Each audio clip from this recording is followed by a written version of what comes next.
మన ప్రభువును మన రక్షకుడును అయిన యేసుక్రీస్తు నామంలో మన తండ్రి అయిన దేవునికి స్తుతులు స్తోత్రములు. సహోదరులందరికీ వందనములు. సహోదరులారా, ఎఫెసీయులకు రాసిన పత్రిక 4వ అధ్యాయము 8వ వచనమును చదువుకుందాం. అందుచేత ఆయన ఆరోహణమైనప్పుడు చెరను చెరగా పట్టుకుని పోయి మనుషులకు ఈవులను అనుగ్రహించినని చెప్పబడి ఉన్నది. ఈ వచన భాగంలో ఆయన ఆరోహణమైనప్పుడు ఎవరు ఆయన అనంటే యేసుక్రీస్తు. యేసుక్రీస్తు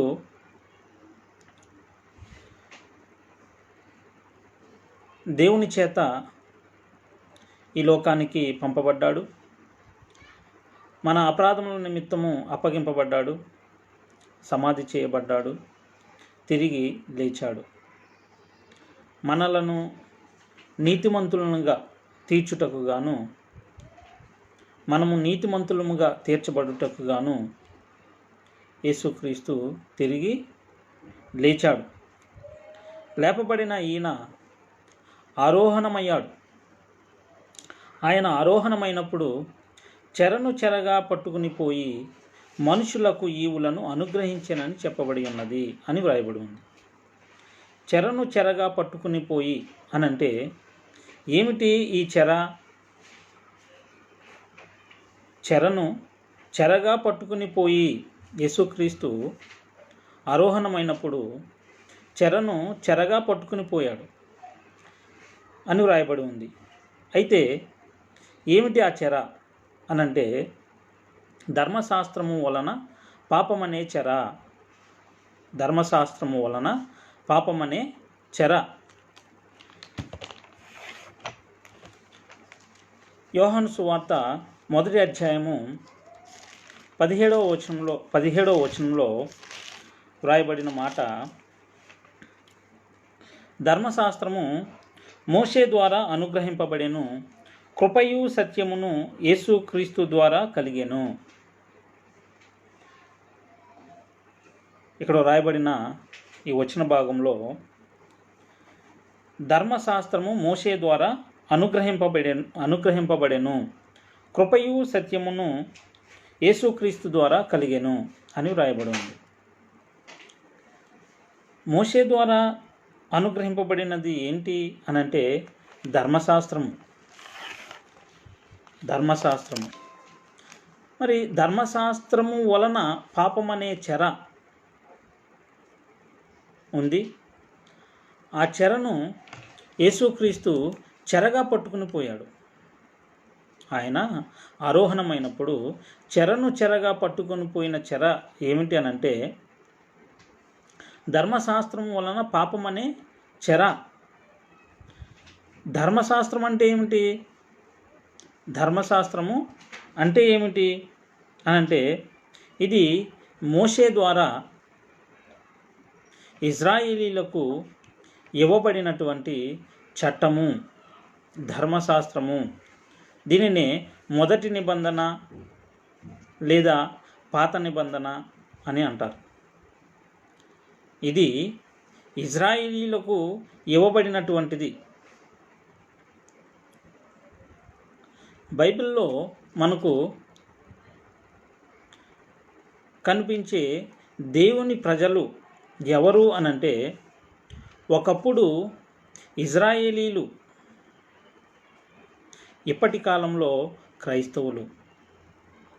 ఒకప్పుడు దేవుని ప్రజలుగా పిలువబడిన ఇజ్రాయేలీలకు ఇవ్వబడిన చట్టమే ధర్మశాస్త్రము.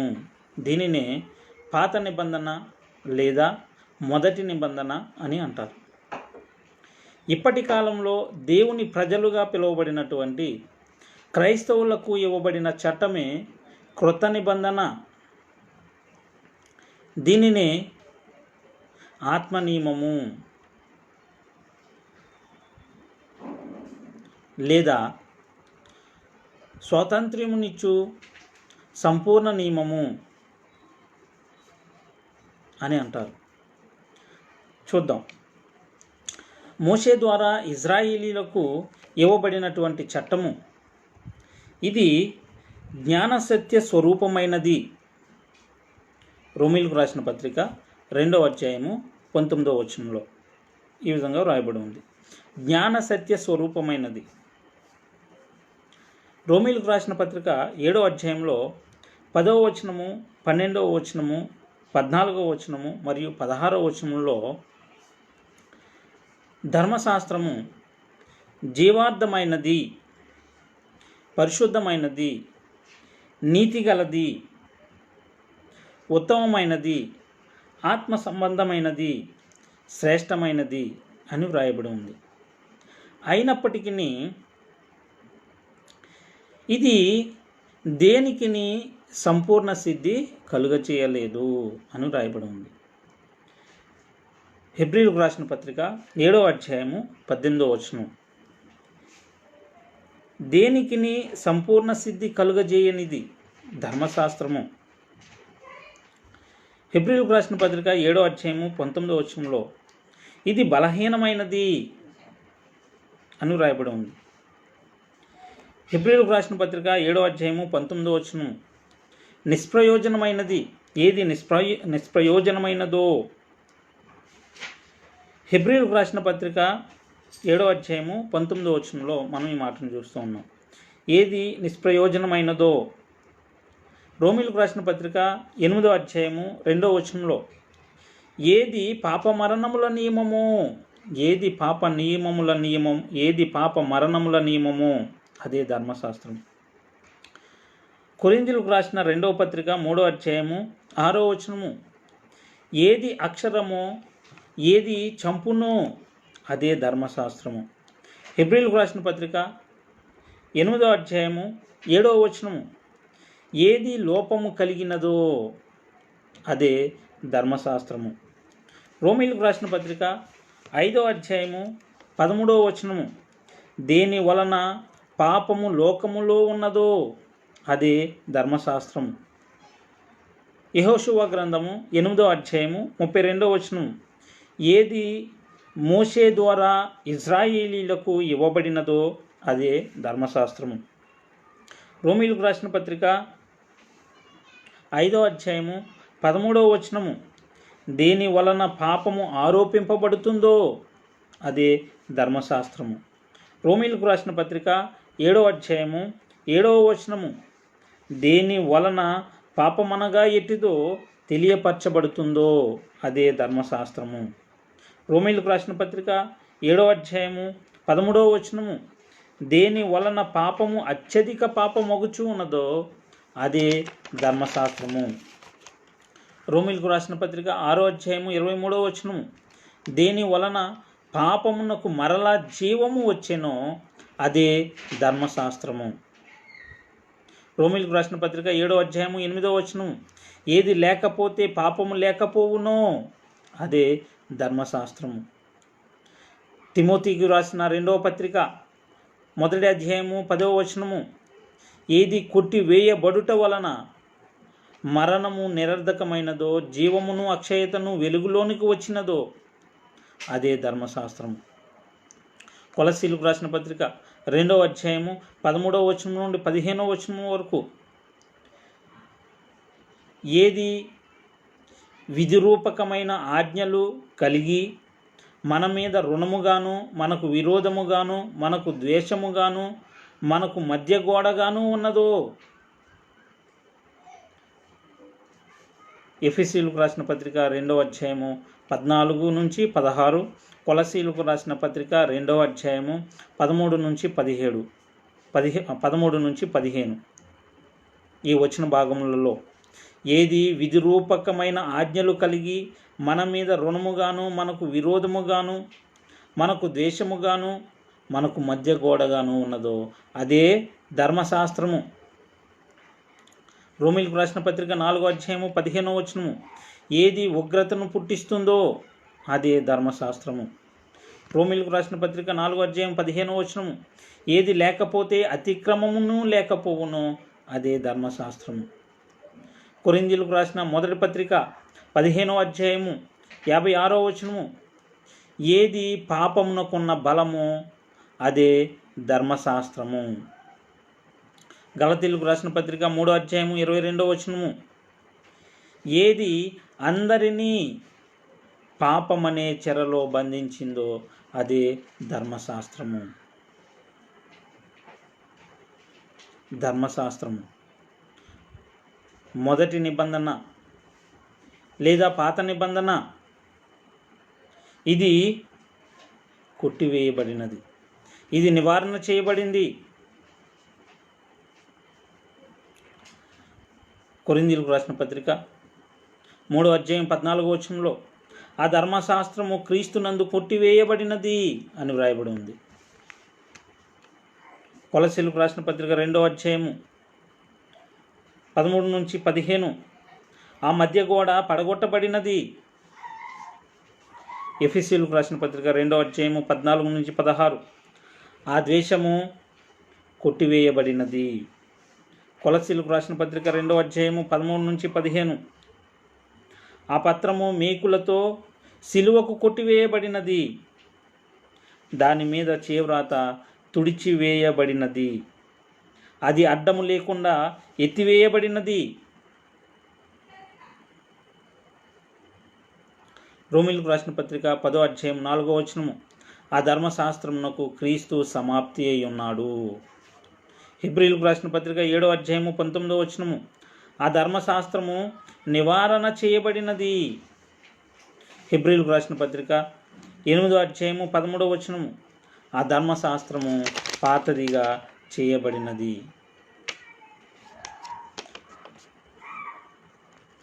దేవుడు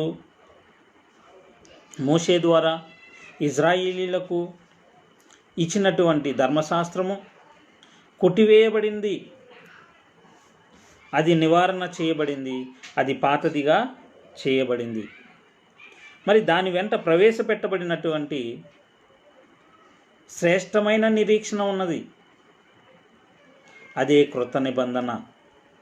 అదే క్రైస్తవులకు నేటి కాలంలో దేవుని జనాంగముగా పిలువబడుచున్నటువంటి క్రైస్తవులకు ఇవ్వబడినటువంటి చట్టము.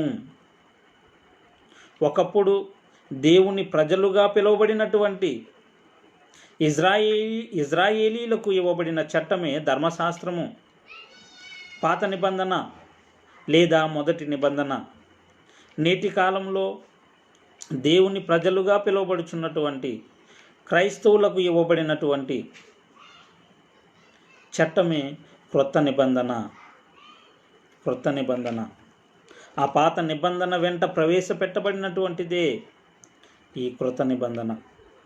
హెబ్రీయులకు రాసిన పత్రిక 7వ అధ్యాయము 19వ వచనము, దీని వెంట శ్రేష్టమైన నిరీక్షణ ప్రవేశపెట్టబడినది. ఆ పాత నిబంధన, ఆ మొదటి నిబంధన, ఆ ధర్మశాస్త్రము వెంట ప్రవేశపెట్టబడినటువంటిదే శ్రేష్టమైన నిరీక్షణ. నేటి కాలంలో దేవుని ప్రజలుగా పిలువబడుచున్నటువంటి క్రైస్తవులకు ఇవ్వబడిన చట్టము. యాకోబు పత్రిక 1వ అధ్యాయము 25వ వచనము, స్వాతంత్ర్యమునిచ్చు సంపూర్ణ నియమము. ఇదే క్రొత్త నిబంధన. యోహాను సువార్త 1వ అధ్యాయము 17వ వచనము, కృపయు సత్యమును మనం చదువుకున్నాం. యోహాను సువార్త 1వ అధ్యాయము 17వ వచనంలో కృపయు సత్యమును యేసుక్రీస్తు ద్వారా కలిగెను. ఇదే క్రొత్త నిబంధన. ఎఫెసీయులకు రాసిన పత్రిక 2వ అధ్యాయము 20వ వచనము, యేసుక్రీస్తే ముఖ్యమైన మూలరాయి అయి ఉండగా అపోస్తలులు ప్రవక్తలు వేసిన పునాది. ఇదే క్రొత్త నిబంధన. యోధా పత్రిక 1వ అధ్యాయము 13వ వచనము, పరిశుద్ధులకు ఒక్కసారే అప్పగింపబడిన బోధ. ఇదే కృత నిబంధన. కొరింథీయులకు రాసిన మొదటి పత్రిక 1వ అధ్యాయము 18వ వచనము, సిలువను గూర్చిన సువార్త. ఇదే కృత నిబంధన. కొరింథీయులకు రాసిన మొదటి పత్రిక మొదటి అధ్యాయము 18వ వచనము, రోమీయులకు రాసిన పత్రిక మొదటి అధ్యాయము 16వ వచనము. దేవుని శక్తి, ఇదే కృత నిబంధన. రోమీయులకు రాసిన పత్రిక 8వ అధ్యాయము 2వ వచనము, జీవమునిచ్చు ఆత్మ యొక్క నియమము, ఇదే కృత నిబంధన. యాకోబు పత్రిక మొదటి అధ్యాయము 21వ వచనము, ఆత్మలను రక్షించుటకు శక్తిగల వాక్యము, ఇదే కృత నిబంధన. కొరింథీయులకు రాసిన 2వ పత్రిక 4వ అధ్యాయం 4వ వచనము, దేవుని మహిమయై ఉన్న క్రీస్తు మహిమను కనుపరిచే సువార్త, ఇదే కృత నిబంధన. కొరింథీయులకు రాసిన 2వ పత్రిక 3వ అధ్యాయం 6వ వచనము, ఆత్మ, ఇదే క్రొత్త నిబంధన. హెబ్రీయులకు రాసిన కొరింథీయులకు రాసిన 2వ పత్రిక 3వ అధ్యాయము 6వ వచనము, క్రొత్త నిబంధన అని వ్రాయబడి ఉంది. క్రొత్త నిబంధన. హెబ్రీయులకు రాసిన పత్రిక 7వ అధ్యాయము 19వ వచనము, దీని ద్వారా మనము దేవుని యొద్దకు చేరుచున్నాము. దేని ద్వారా మనము దేవుని యొద్దకు చేరుచున్నామో, ఏది క్రొత్త నిబంధనో, ఏది ఆత్మగా పిలువబడుతూ ఉందో, ఏది దేవుని మహిమయ్యున్న క్రీస్తు మహిమను కనుపరచు సువార్త అయి ఉన్నదో, ఏది ఆత్మలను రక్షించుటకు శక్తిగల వాక్యమో, ఏది జీవమునిచ్చు ఆత్మ యొక్క నియమమో, ఏది దేవుని శక్తో, ఏది సిలువను గూర్చిన సువార్తో, ఏది పరిశుద్ధులకు ఒక్కసారి అప్పగింపబడిన బోధో, ఏది యేసు క్రీస్తే ముఖ్యమైన మూలరాయి అయి ఉండగా అపోస్తలులు ప్రవక్తలు వేసిన పునాదో, ఏది కృపయు సత్యమునో, ఏది పాత నిబంధన వెంట ప్రవేశపెట్టబడినటువంటి శ్రేష్టమైన నిరీక్షణయో, ఏది స్వాతంత్ర్యమునిచ్చు సంపూర్ణ నియమము, అదే నేటి కాలంలో దేవుని జనాంగముగా పిలువబడుచున్నటువంటి క్రైస్తవులకు ఇవ్వబడిన చట్టము. మనం చదువుకున్నటువంటి వాక్య భాగంలో ఎఫెసీయులకు రాసిన పత్రిక 4వ అధ్యాయంలో ఎఫెసీయులకు రాసిన పత్రిక 4వ అధ్యాయంలో 8వ వచనము, అందుచేత ఆయన ఆరోహణమైనప్పుడు చెరను చెరగా పట్టుకుని పోయి మనుషులకు ఈవులను అనుగ్రహించెను.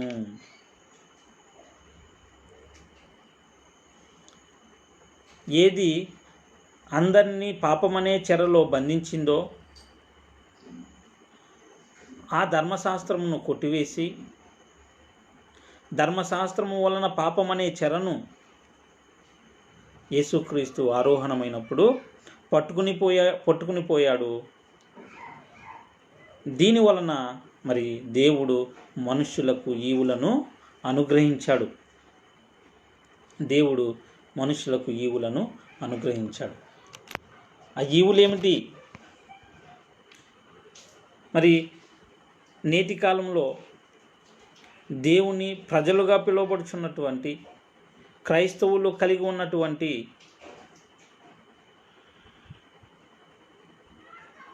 పరలోక విషయంలో ఆత్మ సంబంధమైన వరములు ఏమిటి అని అంటే పరిశీలన చేద్దాం. దేవుడు అనుగ్రహించినటువంటి ఈవులు, దేవుడు మనుషులకు అనుగ్రహించినటువంటి ఈవులు, పాత నిబంధన లేదా ధర్మశాస్త్రము లేదా మొదటి నిబంధన ఏదైతే అందరినీ పాపమనే చెరలో బంధించిందో, ఆ ధర్మశాస్త్రము కొట్టివేయబడుట వలన, ఆ చెరగా పట్టుకుని పోబడుట వలన మనుషులకు అనుగ్రహింపబడినటువంటి ఈవులు. మొదటిగా పాప క్షమాపణ. హెబ్రీయులకు రాసినటువంటి పత్రిక 9వ అధ్యాయము 22వ వచనము, మరియు ధర్మశాస్త్ర ప్రకారము సమస్త వస్తువులను రక్తము చేత శుద్ధి చేయబడుననియు రక్తము చిందింపకుండా పాపక్షమాపణ కలగదనియు సామాన్యముగా చెప్పవచ్చును అని రాయబడి ఉంది. అంటే పాపక్షమాపణ కలగాలని అంటే పాపక్షమాపణ కలగాలి అనంటే రక్తము చిందింపబడాలి. రక్తము చిందింపబడాలి. మరి రక్తం చిందింపబడిందా అనంటే అవును, చిందింపబడింది. పేతురు రాసినటువంటి మొదటి పత్రిక 1వ అధ్యాయము 19వ వచనంలో రాయబడినటువంటి మాట, అమూల్యమైన రక్తము చేత అనగా నిర్దోషమును నిష్కలంకమును నగు గొర్రెపిల్ల వంటి క్రీస్తు రక్తము చేత విమోచింపబడితరని మీరు ఎరుగుదురు అని రాయబడింది. నేటి కాలంలో దేవుని ప్రజలుగా పిలువబడుచున్నటువంటి క్రైస్తవులు దేని వలన విమోచింపబడినటువంటి వారు అనంటే అమూల్యమైన రక్తము చేత అనగా నిర్దోషమును నిష్కలంకమును నగు గొర్రెపిల్ల వంటి క్రీస్తు రక్తము చేత విమోచింపబడినటువంటి వారు. పాప క్షమాపణ కలుగుతుంది. పాప క్షమాపణ అపోస్తలుల కార్యములు 26వ అధ్యాయము 18వ వచనంలో, వారు చీకటిలో నుండి వెలుగులోనికి సాతాను అధికారములో నుండి దేవుని వైపుకును తిరిగి నా యందలి విశ్వాసము చేత పాపక్షమాపణను పరిశుద్ధపరచబడిన వారిలో స్వాస్థ్యమును పొందునట్లు వారి కన్నులు తెరుచుటకై నేను నిన్ను వారి యొద్దకు పంపెదనని చెప్పాను. యేసుక్రీస్తు పౌలుతో చెప్పినటువంటి మాట ఇక్కడ వ్రాయబడినటువంటి మాట. యేసుక్రీస్తు వారు పౌలుతో మాట్లాడినటువంటి సందర్భంలో యేసుక్రీస్తు వారు పౌలును పంపబోయేటువంటి సందర్భంలో చెప్పబడిన మాట, వారు చీకటిలో నుండి వెలుగులోనికి చీకటిలో ఉన్నారు, అపరాధముల వలన పాపముల వలన చచ్చిన వారై ఉన్నారు, చీకటిలో ఉన్నారు, మరణంలో ఉన్నారు. వారిని వెలుగులోనికి జీవంలోనికి తీసుకుని రావాలి. వారు చీకటిలో నుండి వెలుగులోనికి సాతాను అధికారంలో నుండి దేవుని వైపుకును సాతాను అధికారంలో ఉన్నారు. లోకము సాతాను అధికారంలో ఉంది. అందుకని యేసుక్రీస్తు వారు తన శిష్యులను పంపుతూ సర్వలోకమునకు వెళ్ళి సర్వసృష్టికి సువార్తను ప్రకటించండి, నమ్మి బాప్తిస్మము నొందిన వాడు రక్షింపబడును, నమ్మని వానికి శిక్ష విధింపబడును అని రాయబడి ఉంది. సువార్తను ప్రకటించు, చీకటిలో నుండి వెలుగులోనికి పిలు, మరణంలో నుండి జీవంలోనికి పిలు, నమ్మి బాప్తిస్మము నొందిన వాడు రక్షింపబడతాడు అని రాయబడి ఉంది. ఇక్కడ అపోస్తలుల కార్యములు 26వ అధ్యాయం 18వ వచనంలో, వారు చీకటిలో నుండి వెలుగులోనికి సాతాను అధికారంలో నుండి దేవుని వైపునకు సాతాను అధికారంలో నుండి దేవుని వైపుకును తిరిగి నా యందలి విశ్వాసము చేత పాప క్షమాపణను అంటున్నారు. పాప క్షమాపణ మొదటిగా మరి దేవుడు మనుషులకు అనుగ్రహించినటువంటి ఈవులలో మొదటిది పాప క్షమాపణ. ఎవరి యందు విశ్వాసము చేత పాప క్షమాపణ?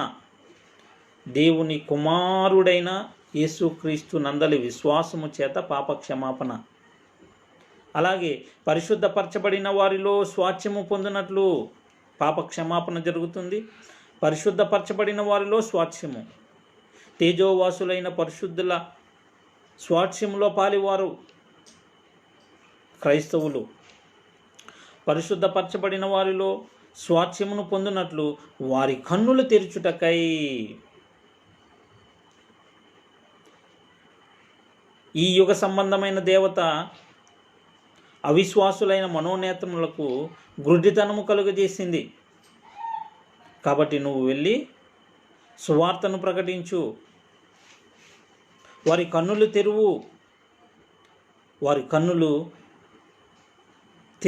తెరవబడినప్పుడు వారు చీకటిలో నుండి వెలుగులోనికి పిలువబడతారు. వారు సాతాను అధికారంలో నుండి దేవుని వైపుకు తిరుగుతారు. యేసుక్రీస్తునందు విశ్వాసం ఉంచుతారు. పాప క్షమాపణ పొంది పరిశుద్ధపరచబడిన వారిలో స్వాస్థ్యమును పొందుతారు అని రాయబడి ఉంది. కాబట్టి దేవుడు మనుషులకు అనుగ్రహించిన ఈవులలో మొట్టమొదటిది పాప క్షమాపణ. కొలసీలకు రాసిన పత్రిక 1వ అధ్యాయము 14వ వచనం, ఆ కుమారుని యందు మనకు విమోచనము అనగా పాప క్షమాపణ కలుగుచుంది. ఎవరు ఆ కుమారుడు? దేవుని కుమారుడు యేసుక్రీస్తు. యేసుక్రీస్తునందు మనకు విమోచనము అంటున్నాడు. ఏంటి ఆ విమోచనం? ఏమిటి అనంటే పాప క్షమాపణ. పాప క్షమాపణ కలుగుచుంది అని రాయబడింది. కాబట్టి దేవుడు మనుషులకు అనుగ్రహించినటువంటి ఈవులలో మొట్టమొదటిది పాప క్షమాపణ. పాప క్షమాపణ. మరి దీనిని గురించి చూసినట్లయితే కీర్తనల గ్రంథము 49వ కీర్తన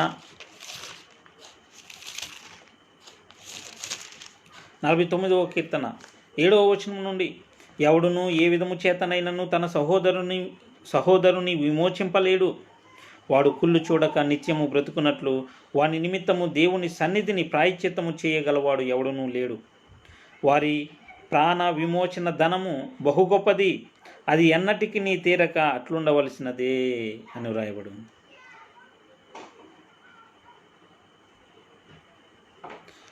ప్రాణ విమోచన ధనము ఇది బహు గొప్పది, అది ఎన్నటికి నీ తీరక అట్లుండవలసినదే. ప్రాణ విమోచన ధనము ఎవరు చెల్లించారు ఇది అంటే దేవుని కుమారుడు పాప శరీరాకారముతో దేవుని చేత ఈ లోకమునకు పంపబడినటువంటి దేవుని కుమారుడు ప్రాణ విమోచన ధనమును చెల్లించాడు. అదే రక్తము. తన రక్తము చేత కొనబడిన వారే క్రైస్తవులు. దేవుడు మనుషులకు అనుగ్రహించిన ఈవులలో మొదటిది పాప క్షమాపణ. రెండవది రోమీయులకు రాసిన పత్రిక 8వ అధ్యాయము 2వ వచనము, క్రీస్తునందు జీవమునిచ్చు ఆత్మ యొక్క నియమము పాప మరణముల నియమము నుండి నన్ను విడిపించెను. ఎట్లనగా ధర్మశాస్త్రము దేనిని చేయజాలకపోయెనో దానిని దేవుడు చేసెను అని రాయబడు. పాప మరణముల నియమము నుండి విడిపింపబడినటువంటి వారే క్రైస్తవులు. పాప మరణముల నియమము నుండి విడిపింపబడిన వారే క్రైస్తవులు. అందుకనే మరి రోమీయులకు రాసినటువంటి పత్రిక 8వ అధ్యాయం 1వ వచనంలో, కాబట్టి ఇప్పుడు క్రీస్తు యేసునందు ఉన్న వారికి ఏ శిక్షా విధియు లేదు అని రాయబడింది. క్రీస్తునందు ఉన్నటువంటి వారు నూతన సృష్టి. పాప మరణముల నియమము నుండి విడిపింపబడినటువంటి వారు ఎవరు అంటే క్రైస్తవులు.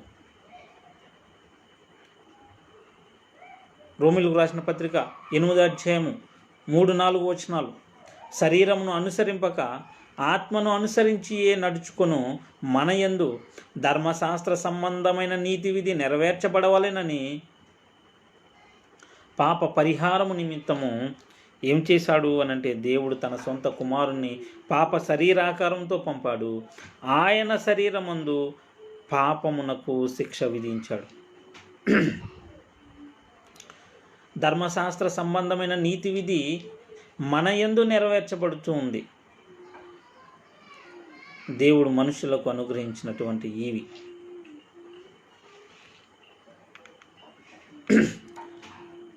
క్రీస్తు యేసునందు ఉన్నటువంటి వారికి ఏ శిక్షా విధియును లేదు అని వ్రాయబడి ఉంది. అలాగే కొలసీలకు రాసిన పత్రిక 1వ అధ్యాయము 14వ వచనము, ఆ కుమారుని యందు మనకు విమోచనము అని వ్రాయబడి ఉంది. విమోచింపబడుతూ ఉన్నారు. దేవుడు మనుషులకు అనుగ్రహింపబడినటువంటి ఈవులలో ఒకటి విమోచనము, పాప క్షమాపణ. యేసుక్రీస్తునందు మనకు పాప క్షమాపణ, విమోచనము, మనము విమోచింపబడినటువంటి వారము.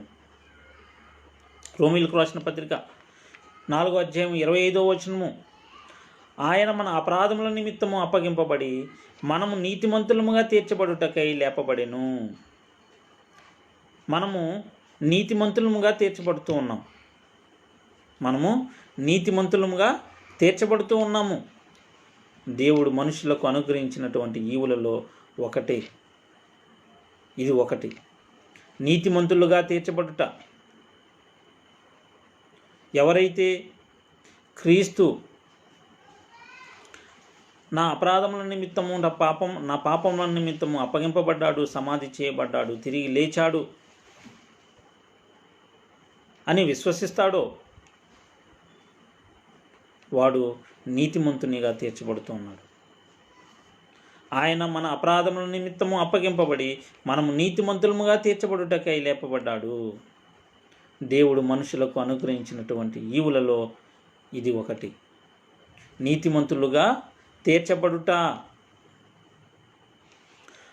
1 పేతురు 1:4 మృతులలో నుండి యేసుక్రీస్తు తిరిగి లేచుట వలన జీవముతో కూడిన నిరీక్షణ మనకు కలుగునట్లు, అనగా అక్షయమైనదియు నిర్మలమైనదియు వాడబారనిదియునైన స్వాస్థ్యము మనకు కలుగునట్లు ఆయన తన విశేష కనికరము చొప్పున మనలను మరలా జన్మింపజేసెను. ఈ వచన భాగంలో జీవముతో కూడిన నిరీక్షణ మనం పొందుకుంటూ ఉన్నాం. జీవముతో కూడిన నిరీక్షణను మనం పొందుకుంటూ ఉన్నాం. ఇది మరి దేవుడు మనుషులకు అనుగ్రహించినటువంటి ఈవి.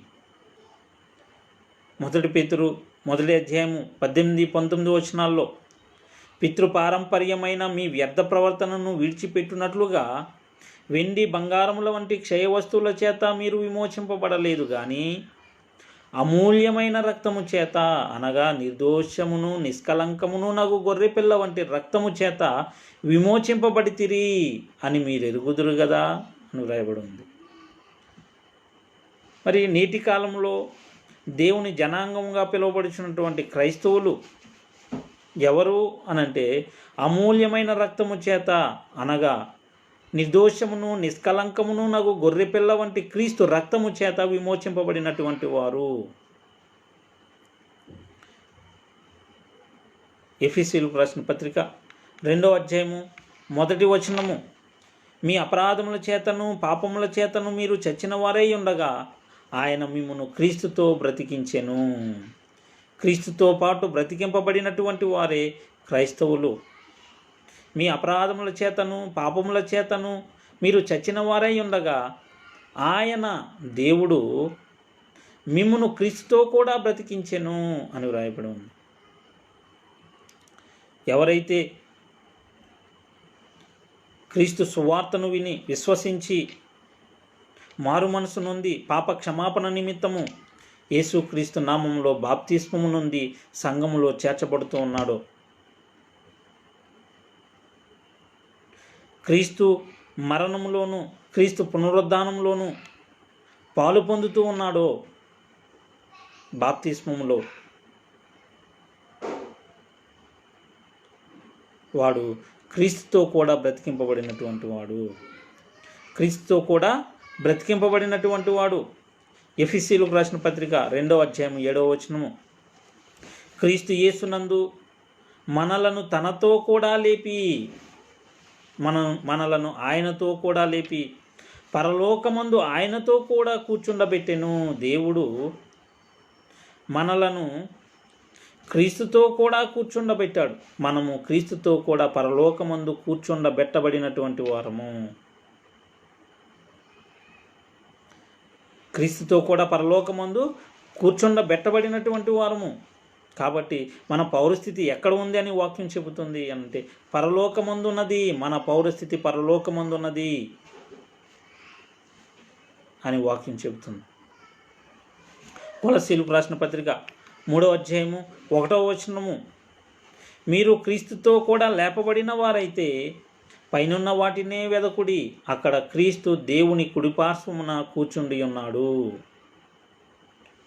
మరి క్రైస్తవులు క్రీస్తుతో కూడా లేపబడినటువంటి వారు, క్రీస్తుతో కూడా లేపబడినటువంటి వారు.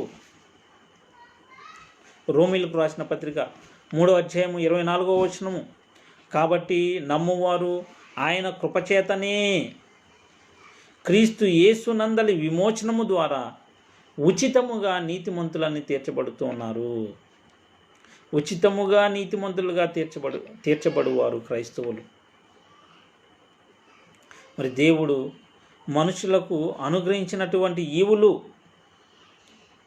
యేసుక్రీస్తు ధర్మశాస్త్రము వలన పాపమనే చెరగా పట్టుకుని పోవుట వలన దేవుడు మనుషులకు అనుగ్రహించినటువంటి ఈవులు, పాప క్షమాపణ, విమోచన, నీతిమంతులుగా తీర్చబడుట, క్రీస్తుతో కూడా లేపబడుట, క్రీస్తుతో కూడా పరలోకంలో కూర్చుండబెట్టబడుట. అలాగనే మొదటి తెస్సలోనికైలకు రాసిన పత్రిక 5వ అధ్యాయము 9వ వచనము, ఎందుకనగా మన ప్రభువు అయిన యేసు క్రీస్తు ద్వారా రక్షణ పొందుటకే దేవుడు మనలను నియమించెను గాని ఉగ్రత పాలగుటకు నియమింపబడలేదు. రక్షణ యేసు క్రీస్తునందు మనకు రక్షణ, యేసు క్రీస్తునందు మనకు రక్షణ. అందుకని మరి అపోస్తలులు ప్రకటన చేశారు. ఏమని ప్రకటన చేశారు అంటే అపోస్తలుల కార్యములు 4వ అధ్యాయము 11వ వచనం నుండి 11-12 వచనాలు, ఇల్లు కట్టువారైన మీరు తృణీకరించిన రాయి ఆయనే, ఆ రాయి మూలకు తలరాయి ఆయను, మరి ఎవని వలనను రక్షణ కలుగదు, ఈ నామమున మాత్రమే మనము రక్షణ పొందవలెను కానీ ఆకాశము క్రింద మనుషులలో ఇయ్యబడిన మరి ఏ నామమున రక్షణ పొందలేము అనెను. రక్షణ ఎవరి ద్వారా రక్షణ? క్రీస్తు ద్వారా రక్షణ. ఎందుకనగా మన ప్రభువైన క్రీస్తు యేసు ద్వారా రక్షణ పొందుటకే దేవుడు మనలను పిలిచెను. నేటి కాలంలో క్రైస్తవులు దేవుని ప్రజలుగా పిలువబడుచు ఉన్నటువంటి వారు క్రీస్తు ద్వారా రక్షణ పొందువారు. ఎఫెసీయులకు రాసిన పత్రిక 2వ అధ్యాయము 15-16 వచనాలలో, ఇట్లు సంధి చేయుచు ఈ ఇద్దరిని తన యందు ఒక్క నూతన పురుషునిగా సృష్టించి తన శిలువ వలన ఆ ద్వేషమును సంహరించి దాని ద్వారా వీరిద్దరిని ఏకముగా చేసి దేవునితో సమాధానపరచవలెనని ఎలాగు చేసెను గనుక ఆయనయే మనకు సమాధానకారకుడై ఉన్నాడు. దేవుని చేత పంపబడిన యేసుక్రీస్తు పాపములను తీసివేయుటకు ప్రత్యక్షమైన యేసుక్రీస్తు, పాపులను రక్షించుటకు ఈ లోకమునకు పంపబడిన యేసుక్రీస్తు దేవునితో సమాధానపరిచాడు.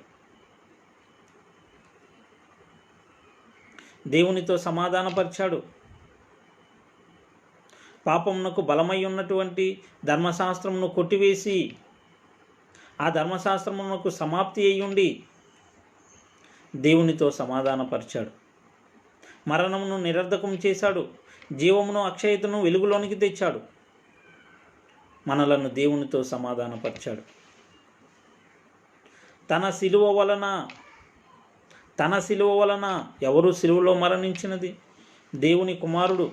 ఆ దేవుని కుమారుని వలన, ఆ దేవుని కుమారుడు శిలువలో మరణించుట వలన, తన శిలువ వలన ఆ ద్వేషమును సంహరించి, ద్వేషము ధర్మశాస్త్రము, దాని ద్వారా వీరిద్దరిని ఏకముగా చేసి అన్యులను ఇశ్రాయేలీలను ఏకముగా చేశాడు. ఎవరైతే మరి క్రీస్తును ఆశ్రయిస్తారో, క్రీస్తునందు విశ్వాసం ఉంచుతారో వారు పాప క్షమాపణ నుండి పరిశుద్ధుల స్వాస్థ్యములో పాలివారు అవుతారు. దేవునితో సమాధానపరచబడతారు. దేవునితో సమాధానపరచవలెనని ఎలాగు చేసెను గనుక ఆయనయే మనకు సమాధానకారకుడై ఉన్నాడు. దేవుడు తన కుమారుని సమాధానకారకునిగా నియమించాడు. ఆయనయే మనకు సమాధానకారకుడై అయి ఉన్నాడు. ఎవరు?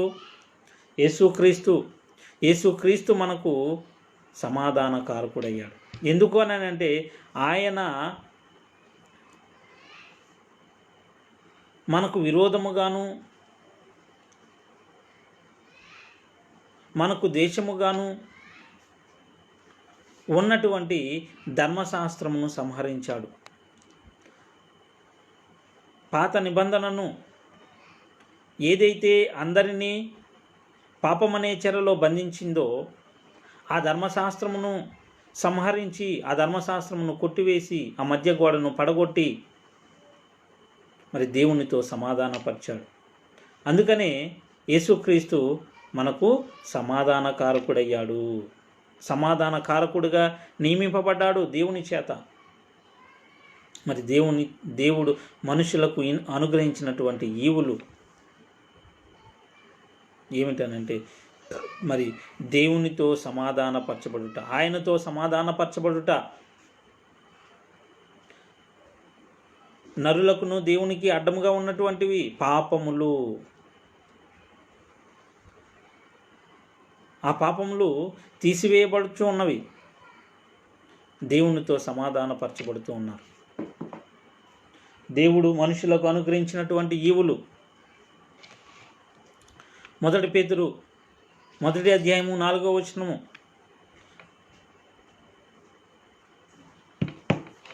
మృతులలో నుండి యేసుక్రీస్తు తిరిగి లేచుట వలన జీవముతో కూడిన నిరీక్షణ మనకు కలుగునట్లు, అనగా అక్షయమైనదియు నిర్మలమైనదియు వాడబారనిదియునైన స్వాస్థ్యము మనకు కలుగునట్లు ఆయన తన విశేష కనికరము చొప్పున మనలను మరలా జన్మింపజేసెను. మనం పొందుకునేది అక్షయమైనది, నిర్మలమైనది, వాడబారనిదియునైన స్వాస్థ్యము. ఆ అక్షయమైనదియు నిర్మలమైనదియు వాడబారనిదియునైన స్వాస్థ్యమును పొందుకొనున్నట్లు దేవుడు మనలను చేస్తూ ఉన్నాడు. దేవుడు మనుషులకు అనుగ్రహించినటువంటి ఈవులు 1 పేతురు 1వ అధ్యాయము 21-22 వచనాలలో, మీరు క్షయబీజము నుండి కాక శాశ్వతమగు జీవము గల దేవుని వాక్యము మూలముగా అక్షయ బీజము నుండి పుట్టింపబడిన వారు అంటూ ఉన్నాడు. ఇది అక్షయ బీజము అనంటే దేవుని వాక్యము, క్రీస్తును గూర్చిన సువార్త. దేనిని వినుట వలన విశ్వాసము కలుగుతూ ఉందో ఆ క్రీస్తును గూర్చినటువంటి సువార్త, సిలువను గూర్చినటువంటి వార్త, దేవుని వాక్యము, శాశ్వతమగు జీవము గల దేవుని వాక్యము. అటువంటి ఈవులు దేవుడు మనుషులకు అనుగ్రహించినటువంటి ఈవులు. శాశ్వతమగు జీవము గల దేవుని వాక్యము మూలముగా అక్షయ బీజము నుండి పుట్టింపబడుట, క్రీస్తును గూర్చినటువంటి సువార్త ప్రకటింపబడినప్పుడు ఎవరు విని మారు మనసు నుండి యేసుక్రీస్తు నామంలో బాప్తిస్మం నొందుతారో వారు శాశ్వతమగు జీవము గల దేవుని వాక్యము మూలముగా అక్షయ బీజము నుండి పుట్టింపబడినటువంటి వారు. యాకోబు పత్రిక 1వ అధ్యాయము 18వ వచనము, ఆయన తాను సృష్టించిన వాటిలో మనము ప్రథమ ఫలముగా ఉండునట్లు సత్యవాక్యము వలన మనలను తన సంకల్ప ప్రకారము కనెను.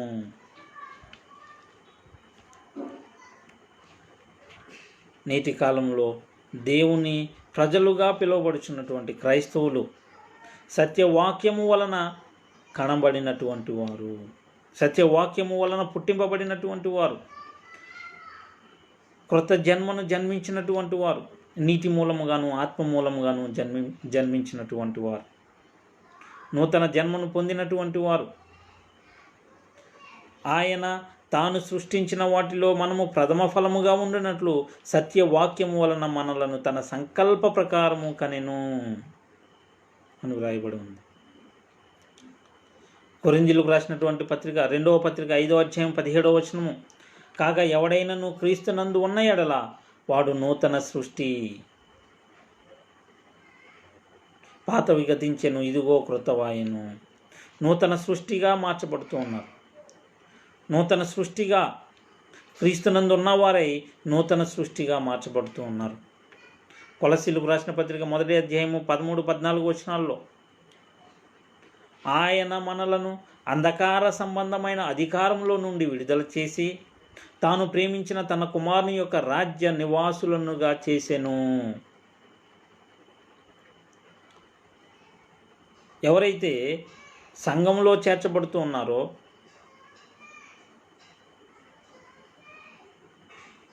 దేనికి క్రీస్తు శిరస్సుగా ఉన్నాడో ఆ సంఘంలో చేర్చబడుతూ ఉన్నారో వారు అంధకార సంబంధమైన అధికారంలో నుండి విడుదల చేయబడినటువంటి వారు, దేవుడు ప్రేమించినటువంటి తన కుమారుని యొక్క రాజ్య నివాసులుగా చేయబడినటువంటి వారు. చీకటిలో నుండి ఆశ్చర్యకరమైన తన వెలుగులోనికి పిలువబడినటువంటి వారు. 1 పేతురు 2వ అధ్యాయము 9వ వచనం, అయితే మీరు చీకటిలో నుండి ఆశ్చర్యకరమైన తన వెలుగులోనికి మిమ్మును పిలిచిన వాని గుణాతిశయములను ప్రచురము చేయు నిమిత్తము ఏర్పరచబడిన వంశమును, రాజులైన యాజక సమూహమును, పరిశుద్ధ జనమును, దేవుని సొత్తైన ప్రజలున్నై ఉన్నారు అని రాయబడి ఉంది. ఎవరైతే మరి క్రీస్తును గూర్చినటువంటి సువార్తను విని సంఘంలో చేర్చబడుతూ ఉన్నారో, బాప్తిస్మము ద్వారా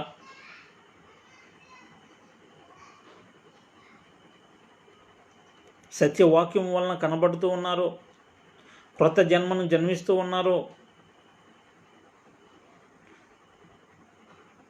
శాశ్వతముగు జీవము గల దేవుని వాక్యము మూలముగా పుట్టింపబడుతూ ఉన్నారో, వారు చీకటిలో నుండి ఆశ్చర్యకరమైన తన వెలుగులోనికి పిలువబడినటువంటి వారు. ఏర్పరచబడిన వంశము, రాజులైన యాజక సమూహము, పరిశుద్ధ జనము, దేవుని సొత్తైన ప్రజలు. దేవుడు మనుషులకు అనుగ్రహించినటువంటి ఈవులు దేవుని సొత్తైన ప్రజలుగా మారుతూ ఉన్నారు. పరిశుద్ధ జనముగా మార్చబడుతూ ఉన్నారు. చీకటిలో నుండి ఆశ్చర్యకరమైన తన వెలుగులోనికి పిలువబడుతూ ఉన్నారు. దేవుని కుమారులు అయ్యేటువంటి అవకాశం. రోమీయులకు రాసిన పత్రిక 8వ అధ్యాయం 14వ వచనం, దేవుని ఆత్మచేత ఎందరు నడిపింపబడుదురో వారందరూ దేవుని కుమారులైందురు. దేవుని కుమారులు అయ్యే భాగ్యము.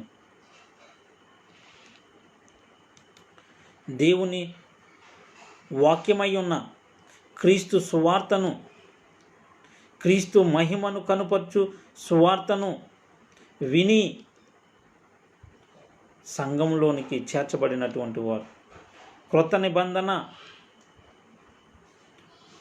యేసుక్రీస్తే ముఖ్యమైన మొలరాయి అయి ఉండగా అపోస్తలులు ప్రవక్తలు వేసినటువంటి పునాది. ఆ పునాది జీవమునిచ్చు ఆత్మ యొక్క నియమము. దీని చేత ఎందరు నడిపింపబడతారో వారందరూ దేవుని కుమారులై ఉంటారు. రక్షణయను స్వాస్థ్యమును పొందబోయేటువంటి వారు క్రైస్తవులు.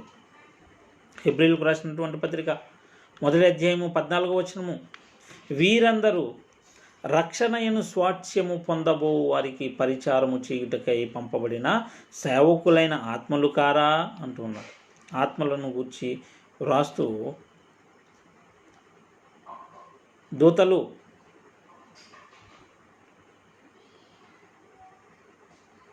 వారు సేవకులు.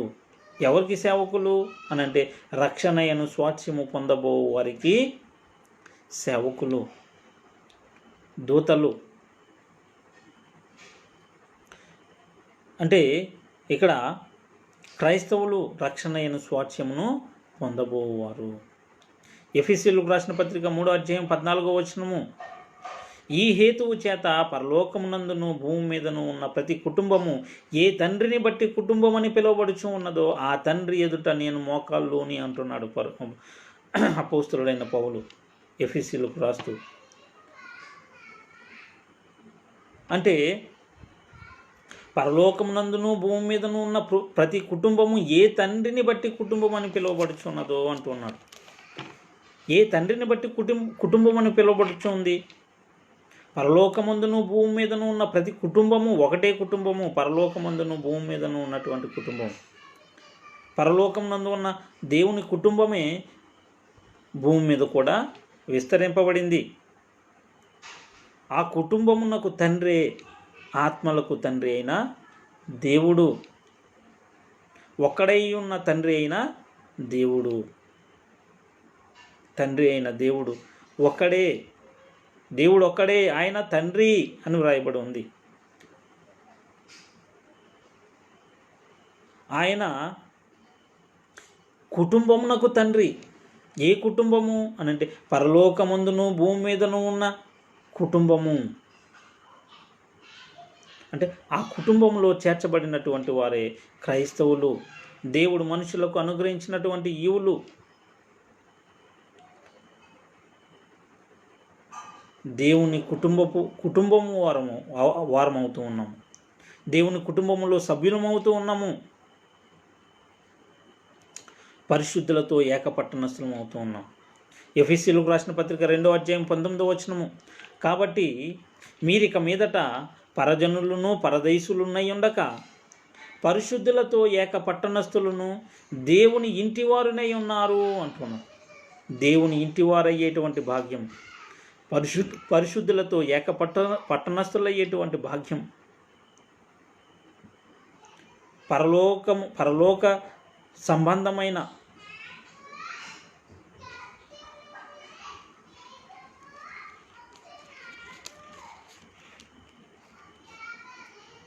వరము.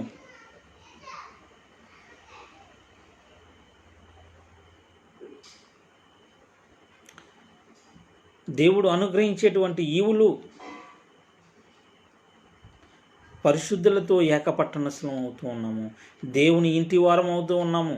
క్రైస్తవులు నేటి కాలంలో దేవుని జనాంగముగా పిలువబడుచున్నటువంటి వారు క్రైస్తవులు.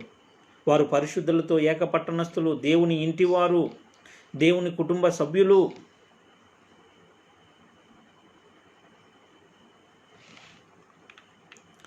మరి పరలోకమందు రాయబడి ఉన్న జ్యేష్ఠుల సంఘమునకు వచ్చినటువంటి వారే క్రైస్తవులు. హెబ్రీయులకు రాసినటువంటి పత్రిక 12:22 నుండి 24 వరకు. ఇప్పుడైతే సియోనను కొండకును జీవము గల దేవుని పట్టణమునకును అనగా పరలోకపు యెరూషలేమునకును వేవేల కొలది దూతల యొద్దకును పరలోకమందు వ్రాయబడి ఉన్న జ్యేష్ఠుల సంఘమునకును వారి మహోత్సవమునకును అందరి న్యాయాధిపతి అయిన దేవుని యొద్దకును సంపూర్ణ సిద్ధి పొందిన నీతిమంతుల ఆత్మల యొద్దకును క్రొత్త నిబంధనకు మధ్యవర్తి అయిన యేసునొద్దకును హెబేలు కంటే మరి శ్రేష్టముగా పలుకు ప్రోక్షణ రక్తమునకును మీరు వచ్చి ఉన్నారు అని వ్రాయబడు. ధర్మశాస్త్రము వలన పాపమనే చెరను చెరగా పట్టుకుని పోవుట వలన మనుషులకు దేవుడు అనుగ్రహించినటువంటి ఈవులు ఇక్కడ మరి ఎవరైతే సంఘంలో చేర్చబడుతూ ఉన్నారో వారు సియోనను కొండకు జీవము గల దేవుని పట్టణమునకు అంటున్నాడు. అనగా అని చెప్పి పరలోకపు యెరూషలేమునకు వచ్చినటువంటి వారు వేవేల కొలది దూతల యొద్దకు దేవదూతల యొద్దకు వచ్చినటువంటి వారు పరలోకమందు రాయబడి ఉన్నటువంటి జ్యేష్ఠుల సంఘమునకు వచ్చినటువంటి వారు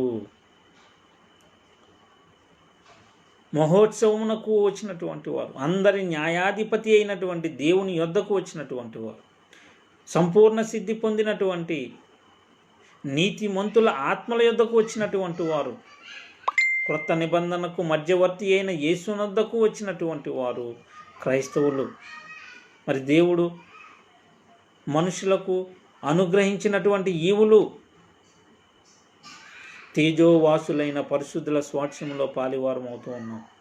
కొలసీలకు రాసిన పత్రిక 1వ అధ్యాయము 12వ వచనంలో తేజోవాసులైన పరిశుద్ధుల స్వాస్థ్యంలో పాలివారమగుటకు మనలను పాత్రులనుగా చేసిన తండ్రికి మీరు కృతజ్ఞతాస్తుతులు చెల్లింపవలెననియు దేవుని బతిమాలుచున్నాను అంటున్నాడు. అంటే క్రైస్తవులు తేజోవాసులైన పరిశుద్ధుల స్వాస్థ్యములో పాలివారు.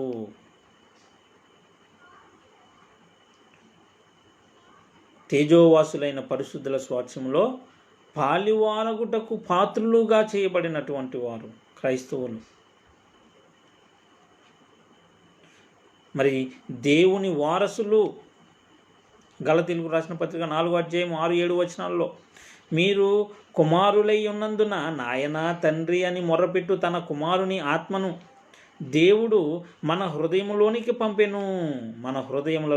పంపెను. కాబట్టి నీవిక దాసుడవు కావు, కుమారుడవైతే దేవుని ద్వారా వారసుడవు. దేవుని కుమారులమవుతూ ఉన్నాము, దేవుని కుటుంబ సభ్యులమవుతూ ఉన్నాము, దేవుని ఇంటివారం అవుతూ ఉన్నాము, దేవుని పిల్లలము మనము. నేటి కాలంలో దేవుని ప్రజలుగా పిలువబడుచున్నటువంటి క్రైస్తవులు దేవుని పిల్లలు. రోమీలకు రాసిన పత్రిక 8వ అధ్యాయము 16-17 వచనాలలో మనము దేవుని పిల్లలమని ఆత్మ తానే మన ఆత్మతో కూడా సాక్ష్యమిచ్చుచు ఉన్నాడు. మనం పిల్లలమైతే వారసులము, అనగా దేవుని వారసులము, క్రీస్తుతో కూడా మహిమ పొందుటకు ఆయనతో శ్రమపడిన ఎడల క్రీస్తు పడిన పాట్లలో కొదువైన వాటిని నేను నా శరీరమందు నెరవేర్చుచు ఉన్నాను అంటున్నాడు పౌలు. క్రీస్తుతో శ్రమపడినటువంటి వారు క్రీస్తుతోడి వారసులు, దేవుని వారసులు. క్రీస్తుతో కూడా మహిమ పొందుటకు ఆయనతో శ్రమపడిన ఎడల క్రీస్తుతోడి వారసులము అని వ్రాయబడింది. క్రీస్తుతోడి వారసులము, దేవుని వారసులము, దేవుని పిల్లలము, దేవుని కుమారులము, దేవుని ఇంటి సభ్యులము, దేవుని కుటుంబ సభ్యులము.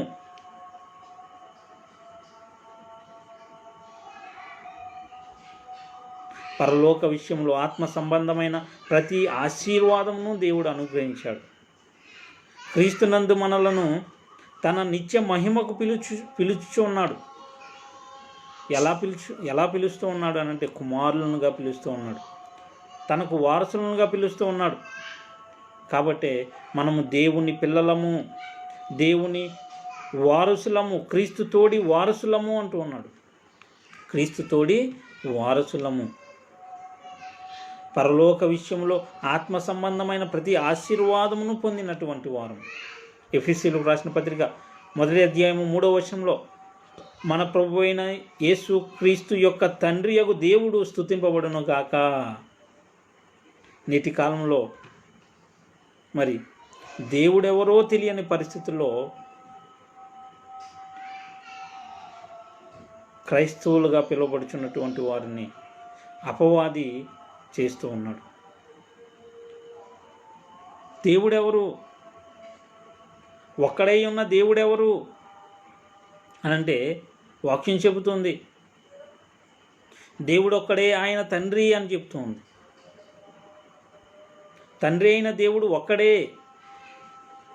యేసుక్రీస్తుకు దేవుడెవరో ఆయనే మనకు దేవుడు. యేసుక్రీస్తుకు తండ్రి ఎవరో ఆయనే మనకు తండ్రి. ఆయనే మనకు తండ్రి. తండ్రి అయిన దేవుడు ఒక్కడే. ఇక్కడ రాయబడినటువంటి మాట, మన ప్రభువైన యేసుక్రీస్తు యొక్క తండ్రి యొక్క దేవుడు స్తుతింపబడునుగాక. ఆయన, ఆ తండ్రి అయిన దేవుడు క్రీస్తునందు పరలోక విషయంలో ఆత్మ సంబంధమైన ప్రతి ఆశీర్వాదమును మనకు అనుగ్రహించాడు. దేవుడు మనుషులకు అనుగ్రహించినటువంటి ఈవులు పాప క్షమాపణ, విమోచన,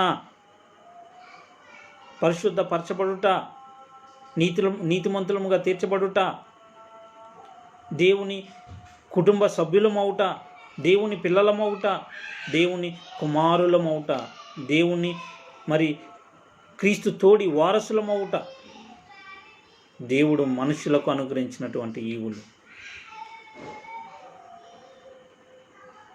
వినుట వలన విశ్వాసము కలుగుతుంది, విశ్వాసము క్రీస్తును గూర్చినటువంటి మాట వలన కలుగుతుంది అని వాక్యం చెబుతుంది. క్రీస్తును గూర్చిన వాక్యమును విని పాప క్షమాపణ నిమిత్తము యేసుక్రీస్తు నామంలో ఎవరైతే బాప్తిస్మం నొందుతూ ఉన్నారో వారు సంఘంలో చేర్చబడినటువంటి వారే నేటి కాలంలో దేవుని జనాంగముగా పిలువబడుతున్నటువంటి వారు.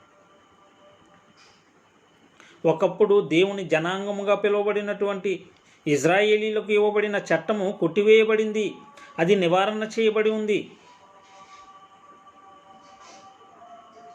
నేటి కాలంలో దేవుని జనాంగముగా పిలువబడాలనంటే దేవుని కుమారుడుగాను, దేవుని వారసుడుగాను, దేవుని కుటుంబ సభ్యుడుగాను, దేవుని ఇంటివాడుగాను నీవు పిలువబడాలి అని అంటే క్రీస్తును గూర్చినటువంటి వాక్యమును, సిలువను గూర్చిన సువార్తను విని మారు మనసు నుండి పాప క్షమాపణ నిమిత్తము యేసుక్రీస్తు నామంలో బాప్తిస్మము నొందాలి. అప్పుడు క్రీస్తునందు పరలోక విషయంలో ఆత్మ సంబంధమైన ప్రతి ఆశీర్వాదమును మనకు అనుగ్రహింపబడుతుంది.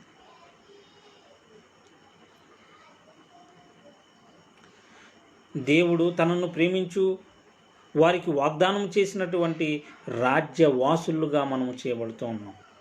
యాకోబు రాసినటువంటి పత్రిక 2వ అధ్యాయము 5వ వచనంలో, నా ప్రియ సహోదరులారా ఆలకించుడి, ఈ లోక విషయంలో దరిద్రులైన వారిని విశ్వాసమందు భాగ్యవంతులుగాను, తన్ను ప్రేమించు వారికి తాను వాగ్దానము చేసిన రాజ్యమునకు వారసులుగా ఉండుటకు దేవుడు ఏర్పరచుకొనలేదా అంటూ ఉన్నాడు. దేవుడు తన కుమారుణ్ణి ఈ లోకమునకు పంపించాడు. దేవుని కుమారుడు ఏం చేశాడు అనంటే మన నిమిత్తము దరిద్రుడయ్యాడు. ఫిలిప్పీలకు రాసినటువంటి పత్రిక 2వ అధ్యాయము 5వ వచనం నుండి, క్రీస్తు యేసునకు కలిగిన ఈ మనసు మీరును కలిగి ఉండుడి, ఆయన దేవుని స్వరూపము కలిగిన వాడై ఉండి దేవునితో సమానముగా ఉండుట విడిచిపెట్టకూడని భాగ్యమని ఎంచుకొనలేదు గాని మనుషుల పోలికగా పుట్టి దాసుని స్వరూపమును ధరించుకుని తన్ను తానే రిక్తునిగా చేసుకున్నాడు. గలతీయులకు రాసిన పత్రిక 1వ అధ్యాయము 4వ వచనము, మన తండ్రి అయిన దేవుని చిత్త ప్రకారము క్రీస్తు మనలను ప్రస్తుతపు దుష్టకాలములో నుండి విమోచింపవలెనని మన పాపముల నిమిత్తము తన్ను తాను అప్పగింపబడ్డాడు. దేవుని స్వరూపము కలిగిన వాడై ఉండి దేవునితో సమానముగా ఉన్నటువంటి యేసుక్రీస్తు మన నిమిత్తము దరిద్రుడయ్యాడు. దాసుని స్వరూపమును ధరించుకున్నాడు, రిక్తునిగా చేసుకున్నాడు.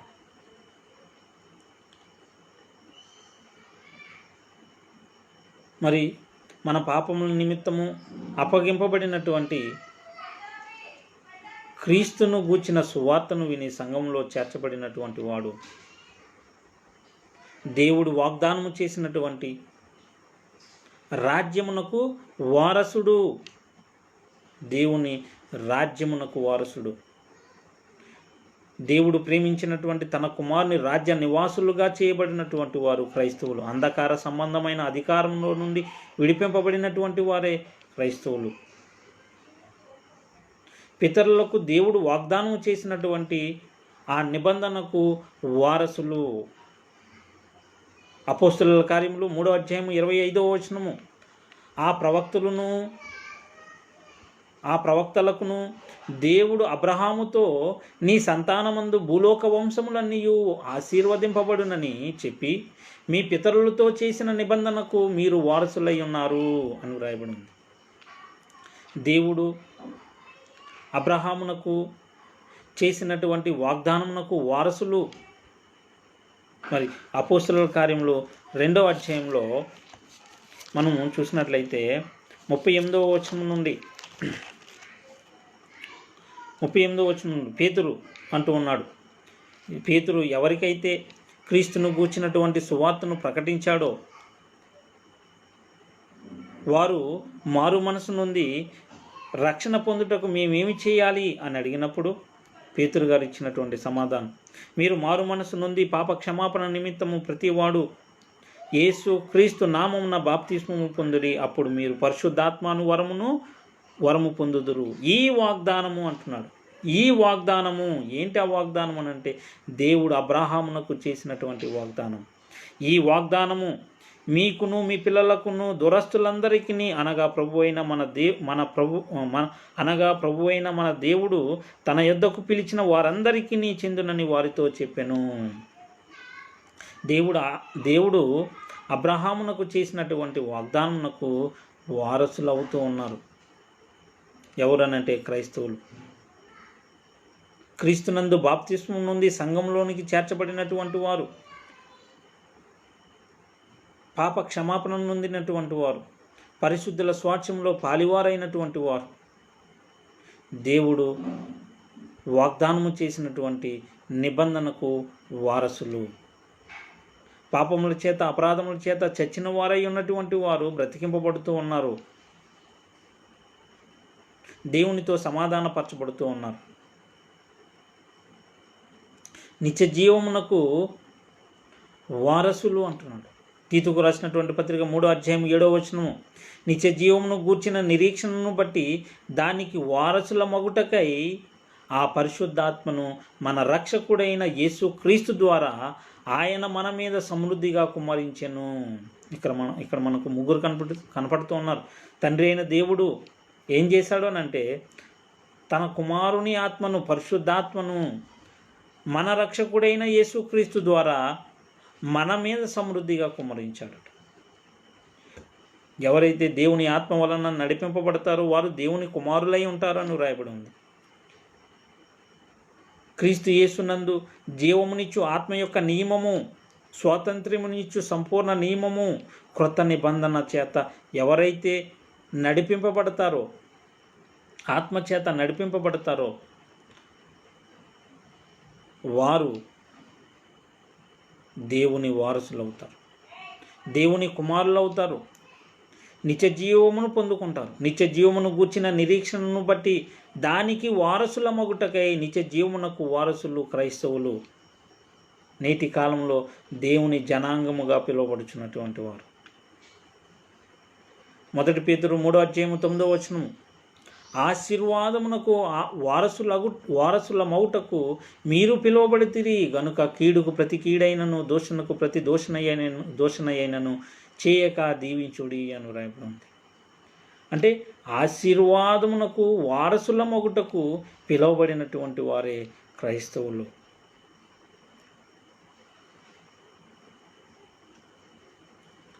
క్రీస్తు నొద్దకు వచ్చినటువంటి వారు క్రైస్తవులు. 1 తిమోతి 2వ అధ్యాయం 5వ వచనం, దేవుడు ఒక్కడే, దేవునికిని నరులకును మధ్యవర్తియు ఒక్కడే, ఆయన క్రీస్తు యేసు అను నరుడు. క్రీస్తు యేసు అను నరుడు అను రాయబడు. దేవుని కుమారుడైన యేసుక్రీస్తు ఈ లోకమునకు పంపబడ్డాడు, దాసుని స్వరూపమును ధరించాడు, రిక్తునిగా తాను రిక్తునిగా చేసుకున్నాడు. మరి హెబ్రీలకు రాసినటువంటి పత్రికలో మనం చూసినట్లయితే హెబ్రీలకు రాసినటువంటి పత్రిక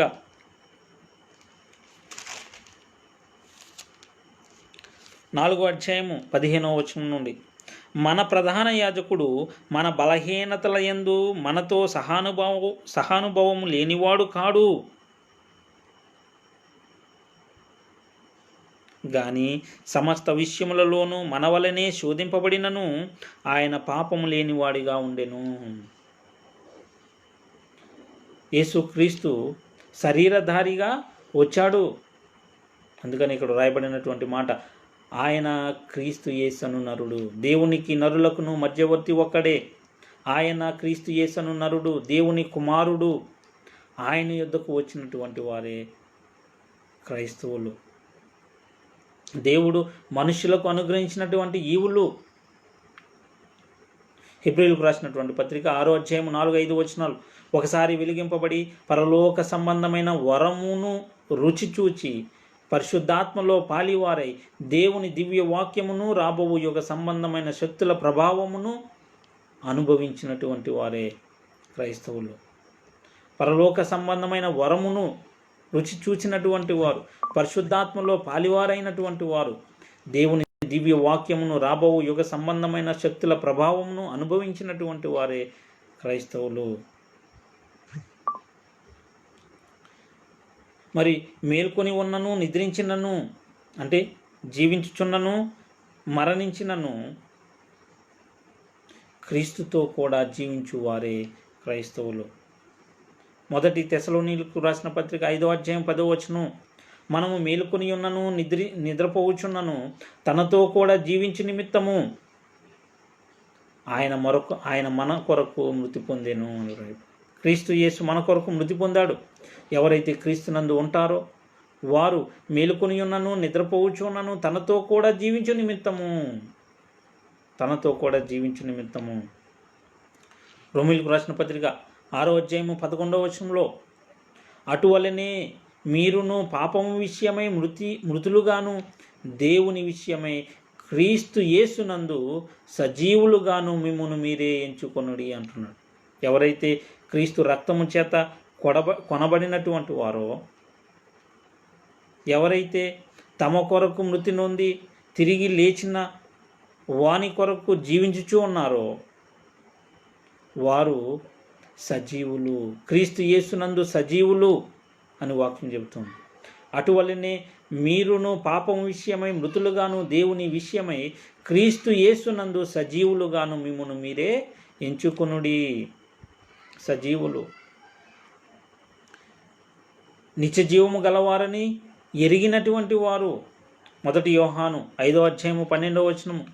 దేవుని కుమారుని నామమందు విశ్వాసముంచు మీరు నిత్య జీవము గలవారని తెలుసుకొనున్నట్లు నేను ఈ సంగతులను మీకు రాయిచున్నాను అని రాయబడి ఉంది.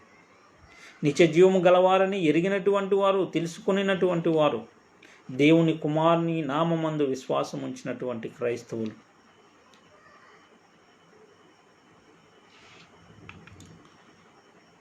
లోకములో ఉన్న వానిని జయించినటువంటి వారే క్రైస్తవులు.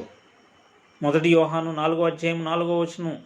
చిన్నపిల్లలారా, మీరు దేవుని సంబంధులు, మీలో ఉన్నవాడు లోకములో ఉన్నవాని కంటే గొప్పవాడు గనుక మీరు వారిని జయించి ఉన్నారు. లోకంలో ఉన్నటువంటి వారిని జయించి ఉన్నటువంటి వారు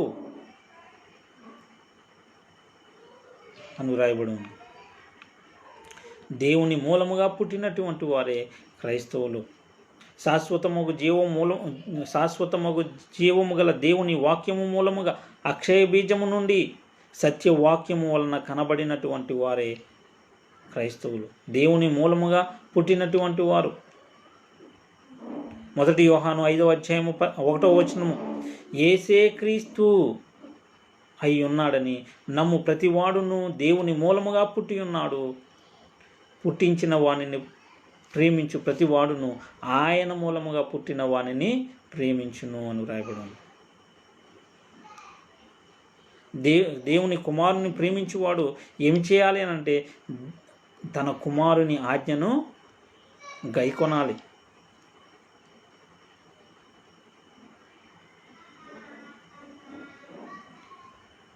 సహోదరులను ప్రేమింప బద్ధులమై ఉన్నాము అని వాక్యం చెబుతుంది. ఒకరినొకరు ప్రేమింపవలెను, ఒకరినొకరు ప్రేమింపవలెను అనున్నది క్రీస్తు ఆజ్ఞ. క్రీస్తును ప్రేమించువారు ఆ ఆజ్ఞను నెరవేర్చాలి. ఆజ్ఞను నెరవేర్చాలి. క్రీస్తు మరి సహోదరుణ్ణి ప్రేమింపని వాడు మరణంలో ఉన్నాడు, చీకటిలో ఉన్నాడు అని వ్రాయబడి ఉంది. సహోదరుణ్ణి ప్రేమించువాడు మరణంలో నుండి జీవంలోనికి దాటి ఉన్నాడు అని చెప్తుంది. ఎవరైతే మరి క్రీస్తు సువార్తను, సిలువను గూర్చినటువంటి సువార్తను, దేవుని వాక్యమును, దేవుని శక్తి అయి ఉన్నటువంటి దేవుని వాక్యమును ప్రకటించి ఆత్మను రక్షిస్తాడో వాడే సహోదరుని ప్రేమించేవాడు. సహోదరుని ప్రేమింపని వాడు చీకటిలో ఉన్నాడు, సహోదరుని ప్రేమింపని వాడు మరణంలో ఉన్నాడు. ఆత్మలను రక్షించుటకు శక్తిగల వాక్యము, సిలువను గూర్చినటువంటి సువార్త, దేవుని శక్తి. అందుకని మరి కొరింథీయులకు రాసినటువంటి రెండవ పత్రికలో రెండో అధ్యాయంలో 15వ వచనం నుండి రక్షింపబడు వారి పట్లను నశించు వారి పట్లను మేము దేవునికి క్రీస్తు సువాసన అయి ఉన్నాము. నశించు వారికి మరణార్థమైన మరణపు వాసనగాను, రక్షింపబడు వారికి జీవార్థమైన జీవపు వాసనగాను ఉన్నాము అంటున్నాడు. సిలువను గూర్చిన వార్తను ప్రకటించువారు మరణించు వారికి మరణపు వాసన అయి ఉన్నారు, రక్షింపబడు వారికి మరి జీవపు వాసన అయి ఉన్నారు. అందుకని పౌలు చెప్తూ ఉన్నాడు, సిలువను గూర్చినటువంటి వార్తను గూర్చి నేను సిగ్గుపడువాడను కాను. ఎందుకనగా రక్షింపబడు వారికి అది దేవుని శక్తి అంటూ ఉన్నాడు, నశించు వారికి అది వెర్రితనము అంటున్నాడు.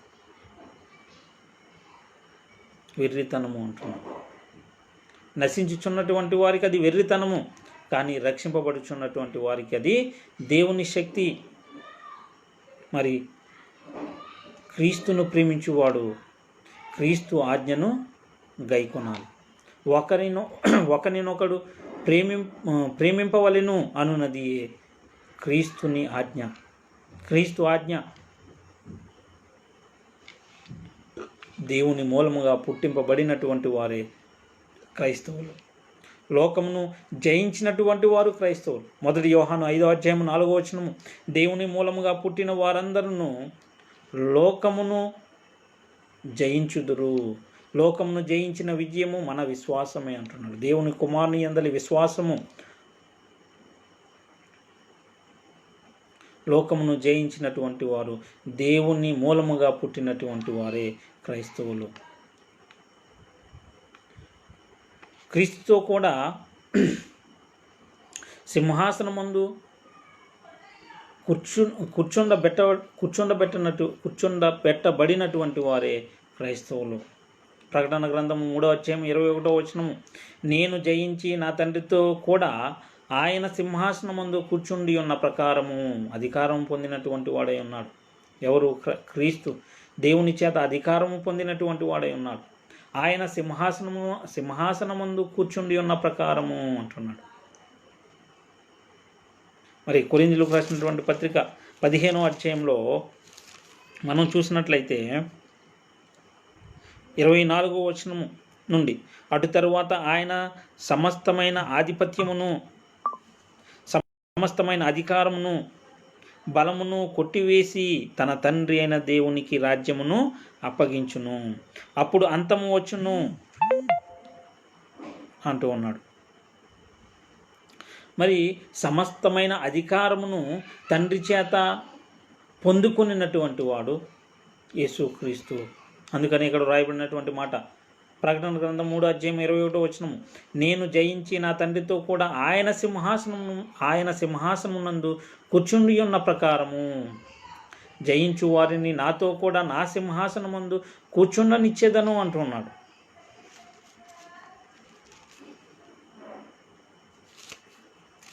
యాజకులు, రాజులైన యాజక సమూహముగా చేయబడినటువంటి వారు క్రైస్తవులు. మరి ప్రకటన గ్రంథము 1వ అధ్యాయంలో 6వ వచనము, మనలను ప్రేమించుచు తన రక్తము వలన మన పాపముల నుండి మనలను విమోచించిన వానికి మహిమయు ప్రభావమును యుగయుగములు కలుగునుగాక. ఆమేన్. ఆయన మనలను తన తండ్రియగు దేవునికి ఒక రాజ్యముగాను యాజకులను గాను చేసెను. రాజ్యముగాను యాజకులుగాను చేయబడినటువంటి వారు క్రైస్తవులు. పరదేశులో ఉన్నటువంటి జీవ వృక్ష ఫలములను భుజించువారు, దేవుని వాక్యమును భుజించువారు, ఆత్మ నియమము చేత నడిపింపబడువారు క్రైస్తవులు. ప్రకటన గ్రంథం 2వ అధ్యాయం 7వ వచనంలో చెవి గలవాడు ఆత్మ సంఘములతో చెప్పుచున్న మాట వినుగాక. జయించు వానికి దేవుని పరదైసులో ఉన్న జీవ వృక్ష ఫలములు భుజింపనిత్తును. దేవుని పరదైసు క్రీస్తు సంఘము. జీవ వృక్ష ఫలములు క్రీస్తును గూర్చిన సువార్త. మరణంలో నుండి జీవంలోనికి దాటి ఉన్నాడు. క్రీస్తునందు ఉన్నటువంటి వానికి ఏ శిక్షా విధియును లేదు. జీవవృక్ష ఫలములు దేవుని వాక్యమై ఉన్న క్రీస్తు సువార్త. క్రీస్తు సువార్త. అందుకే మరి క్రీస్తును గూర్చినటువంటి సువార్తను ప్రకటించినటువంటి వారు చెప్పినటువంటి మాట మనం చూసినట్లయితే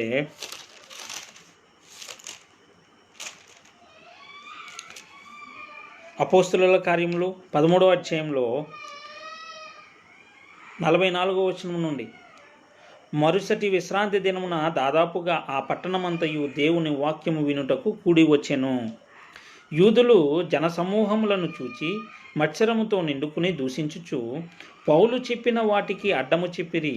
అప్పుడు పౌలును బర్నబాయు ధైర్యముగా ఇట్లనిరి, దేవుని వాక్యము మొదట మీకు చెప్పుట ఆవశ్యకమే, అయినను మీరు దానిని త్రోసివేసి మిమ్మును మీరే నిత్య జీవమునకు అపాత్రులుగా ఎంచుకొనుచున్నారు అంటున్నాడు.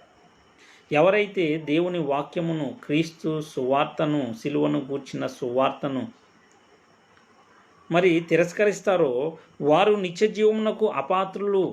ఎవరైతే స్వీకరిస్తారో వారు నిత్య జీవమునకు పాత్రులు, మరణంలో నుండి జీవంలోనికి దాటువారు, చీకటిలో నుండి వెలుగులోనికి పిలువబడినటువంటి వారు. మరి నేటి కాలంలో దేవుని జనాంగముగా పిలువబడుచున్నటువంటి క్రైస్తవులు మరుగై ఉన్న మన్నాను భుజించువారు.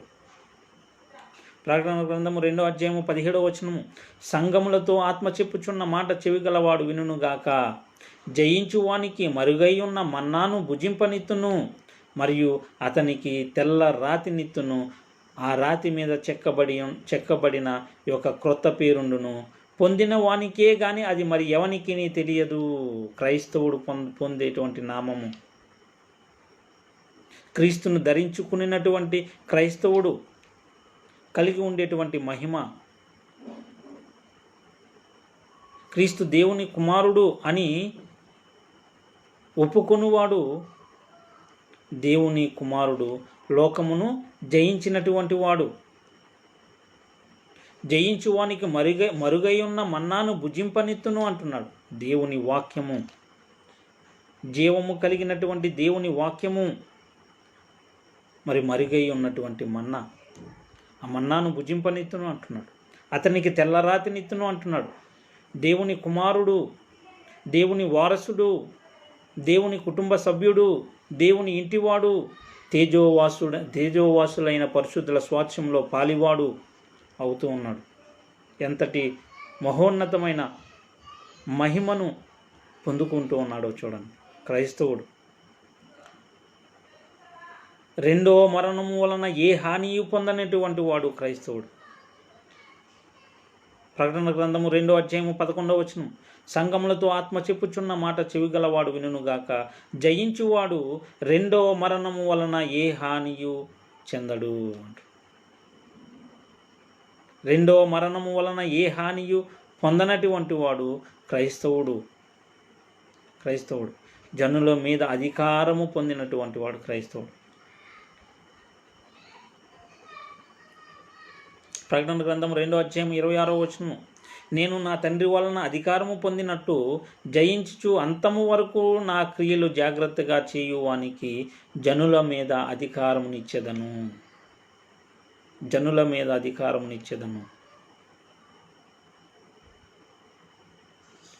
క్రీస్తును గూర్చిన సువార్తను ప్రకటించువారు నశించు వారికి మరణపు వాసనగా ఉన్నారు, రక్షింపబడు వారికి జీవపు వాసనగా ఉన్నారు.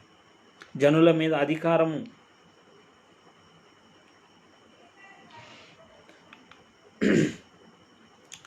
జీవ గ్రంథములో పేరును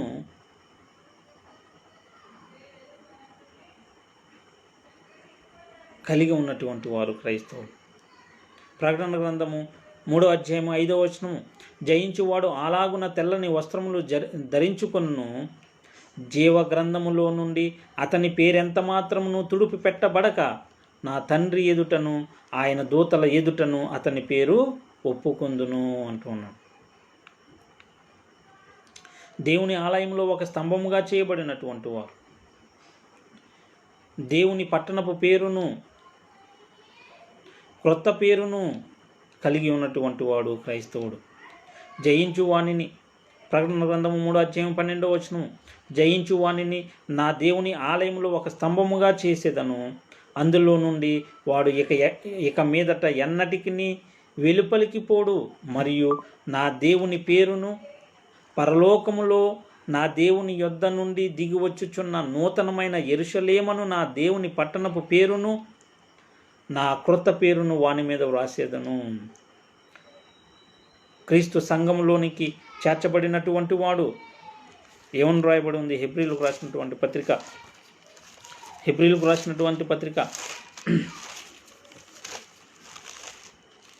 12వ అధ్యాయము 21వ వచనం 22వ వచనం నుండి, ఇప్పుడైతే సీయోనను కొండకును జీవము గల దేవుని పట్టణమునకును అనగా పరలోకపు యెరూషలేమునకును వచ్చినటువంటి వాడు క్రైస్తవుడు. సంఘంలోనికి చేర్చబడినటువంటి వాడు.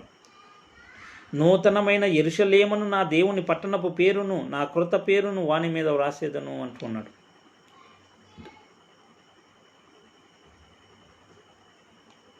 పరలోక విషయంలో ఆత్మ సంబంధమైన ప్రతి ఆశీర్వాదమును క్రీస్తునందు అనుగ్రహింపబడుతూ ఉంది. మరి దేవుడు మనుషులకు అనుగ్రహించినటువంటి ఈవులు. మొదటి పునరుద్ధానంలో పాలివాడు క్రైస్తవుడు. ప్రకటన గ్రంథం 20వ అధ్యాయం 6వ వచనము, ఈ మొదటి పునరుద్ధానంలో పాలుగలవారు ధన్యులు, పరిశుద్ధులనయ్యుందురు, ఇట్టి వారి మీద రెండవ మరణమునకు అధికారము లేదు. వీరు దేవునికిని క్రీస్తుకును యాజకులై క్రీస్తుతో కూడా 1000 సంవత్సరములు రాజ్యము చేయుదురు. క్రీస్తు రాజ్యము, క్రీస్తు సంఘము, రాజులైన యాజక సమూహముగా చేయబడినటువంటి వారు క్రైస్తవులు. వారి మీద రెండవ మరణమునకు అధికారము లేదు. వారు మొదటి పునరుద్ధానంలో పాలుగలవారు. మరి బాప్తిస్మములో క్రీస్తు మరణంలోనూ క్రీస్తు పునరుద్ధానంలోనూ పాలివాడవుతూ ఉన్నాడు క్రైస్తవుడు. పాలివాడిగా చేయబడినటువంటి వాడే క్రైస్తవుడు. వాడు మొదటి పునరుద్ధానంలో పాలుగలవాడుగా ఉంటున్నాడు.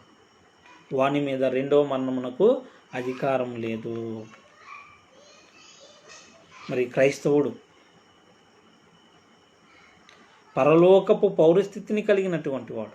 కాబట్టి మరి ఫిలిప్పీలకు రాసినటువంటి పత్రిక 3వ అధ్యాయం 20వ వచనంలో మన పౌరస్థితి పరలోకమందున్నది అని వ్రాయబడి ఉంది.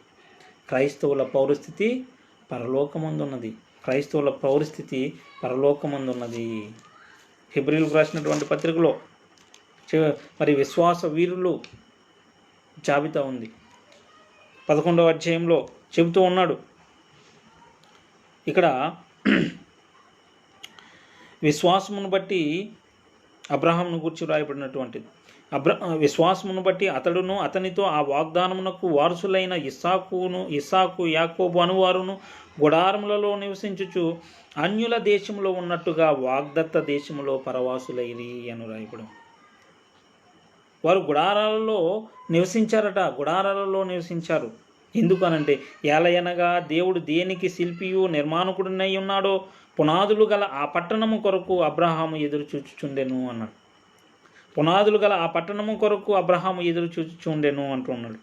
13వ అధ్యాయం 13వ వచనంలో, వీరందరూ ఆ వాగ్దానముల ఫలము అనుభవింపకపోయినను దూరము నుండి చూచి వందనము చేసి తాము భూమి మీద పరదేశులమును యాత్రికులమై ఉన్నామని ఒప్పుకుని విశ్వాసము గలవారై మృతి పొందిరి. 15వ వచనంలో, వారు ఏ దేశం నుండి వచ్చిరో ఆ దేశమును జ్ఞాపకముంచుకున్న ఎడల మరలా వెళ్ళుటకు వారికి వీలు కలిగియుండును. అయితే వారు మరి శ్రేష్టమైన దేశమును అనగా పరలోక సంబంధమైన దేశమును కోరుచున్నారు. మరి శ్రేష్టమైన దేశము, మరి శ్రేష్టమైన దేశము, మరి శ్రేష్టమైన దేశము, పరలోక సంబంధమైన దేశము, పరలోక సంబంధమైన దేశము. క్రైస్తవుల పౌరస్థితి పరలోకమందున్నది, పరలోకమందున్నది. హెబ్రీయులకు రాసినటువంటి పత్రిక 13వ అధ్యాయము 14వ వచనము, నిలువరమైన పట్టణము మనకిక్కడ లేదు. నిలువరమైన పట్టణము ఎక్కడుంది అని అంటే పరలోకము. పరలోకమందు పరలోకపు పౌరస్థితిని కలిగినటువంటి వారే క్రైస్తవులు. మరి యేసుక్రీస్తు పాపమునకు ఉన్న బలము ధర్మశాస్త్రం అయితే ఆ ధర్మశాస్త్రమును కొట్టివేసి మరణమును నిరర్ధకము చేసి సువార్త వలన జీవమును అక్షయతను వెలుగులోనికి తెచ్చాడు. ఆ సువార్త ప్రకటింపబడగా ఆ సువార్తను విని విశ్వాసం ఉంచి మారు మనసు నుండి పాప క్షమాపణ నిమిత్తము యేసుక్రీస్తు నామములో బాప్తిస్మము నుండి అబ్రహామునకు దేవుడు వాగ్దానము చేసినటువంటి ఆ వాగ్దానమునకు వారసుడై సంఘములో చేర్చబడి మరి పరలోక విషయంలో ఆత్మ సంబంధమైనటువంటి ప్రతి ఆశీర్వాదమును పొందుతూ ఉన్నాడు. నేటి కాలంలో దేవుని కుమారుడుగా, దేవుని వారసుడుగా, దేవుని కుటుంబ సభ్యుడుగా, దేవుని ఇంటివాడిగా, తేజోవాసులైన పరిశుద్ధుల స్వాస్థ్యంలో పాలివాడుగా ఉంటూ ఉన్నాడు. ఇవే మరి దేవుడు మనుషులకు అనుగ్రహించినటువంటి ఈవులు. దేవుని చేత పంపబడినటువంటి యేసుక్రీస్తు మన అపరాధముల నిమిత్తము, మన పాపముల నిమిత్తము అప్పగింపబడి మనము నీతిమంతులముగా తీర్చబడుటకై లేపబడ్డాడు. ఆయన ఆరోహణమైనప్పుడు చెరగా కొనిపోయాడు. ధర్మశాస్త్రము వలన పాపం అనే చెరను కొనిపోయాడు. యేసుక్రీస్తు ధర్మశాస్త్రము వలన పాపం అనే చెరను పట్టుకుని పోవటం వలన దేవుడు మనుషులకు ఈవులను అనుగ్రహించాడు. మనము దేవునితో సమాధానపరచబడుతూ ఉన్నాం. మన పాపములు క్షమింపబడుతూ ఉన్నాయి. మనం విమోచింపబడుతూ ఉన్నాం. మనము విలువ పెట్టి కొనబడుతూ ఉన్నాం.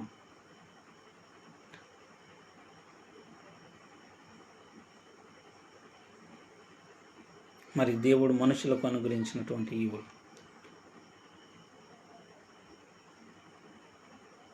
ధర్మశాస్త్రము కొట్టివేయబడినది. ధర్మశాస్త్రము కొట్టివేయబడింది. ధర్మశాస్త్రము కొట్టివేయబడింది. ధర్మశాస్త్రం కొట్టివేయబడింది. అది మోషే ద్వారా ఇజ్రాయేలీలకు అనుగ్రహింపబడినటువంటిది. అది దేనికిని సంపూర్ణ సిద్ధి కలుగజేయలేదు. అది బలహీనమైనది, నిష్ప్రయోజనమైనది. అది పాపమరణముల నియమము, అది అక్షరము, అది చంపేది. దాని వలన మరి పాపము లోకములో ఉన్నది. అది లోపము కలిగినటువంటిది. దాని వలన పాపము ఆరోపింపబడుతుంది. దాని వలన పాపం అనగా ఎట్టిదో తెలియపరచబడుతుంది. దాని వలన పాపం అత్యధిక పాపం అవుతుంది. దాని వలన పాపమునకు మరలా జీవం వస్తుంది. మరి అది లేకపోతే పాపము లేకపోవును అని వ్రాయబడి ఉంది.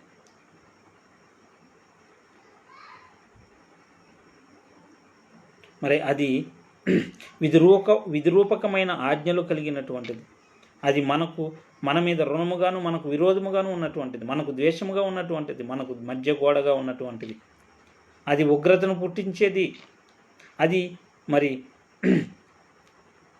దాని వలన అతిక్రమం కలుగుతుంది. అది మరి పాపమునుకున్న బలము. ఆ ధర్మశాస్త్రము పాపమునుకున్న బలము.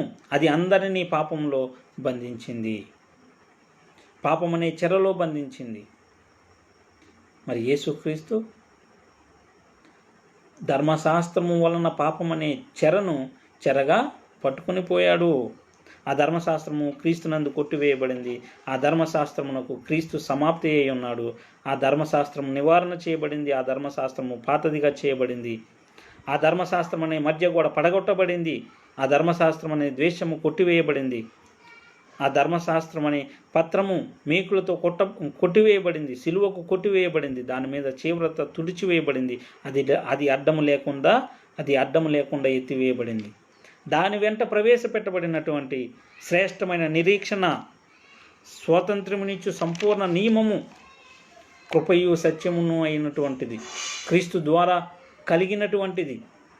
యేసుక్రీస్తే ముఖ్యమైన మూలరాయి అయి ఉండగా అపోస్తలులు ప్రవక్తలు వేసినటువంటి పునాది, పరిశుద్ధులకు ఒక్కసారి అప్పగింపబడినటువంటి బోధ, క్రీస్తును గూర్చినటువంటి సువార్త, దేవుని శక్తి, జీవమునిచ్చు ఆత్మ యొక్క నియమము, ఆత్మలను రక్షించుటకు శక్తిగల వాక్యము, దేవుని మహిమయ్యి ఉన్న క్రీస్తు మహిమను కనుపరచు సువార్త, క్రొత్త నిబంధన.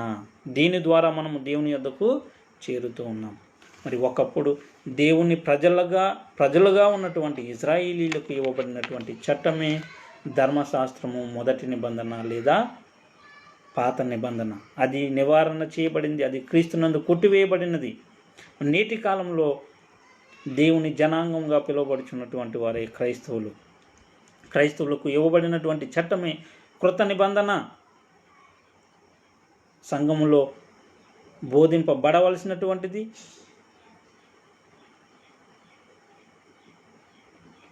లోకములో ప్రకటింపబడవలసినటువంటిది క్రొత్త నిబంధన.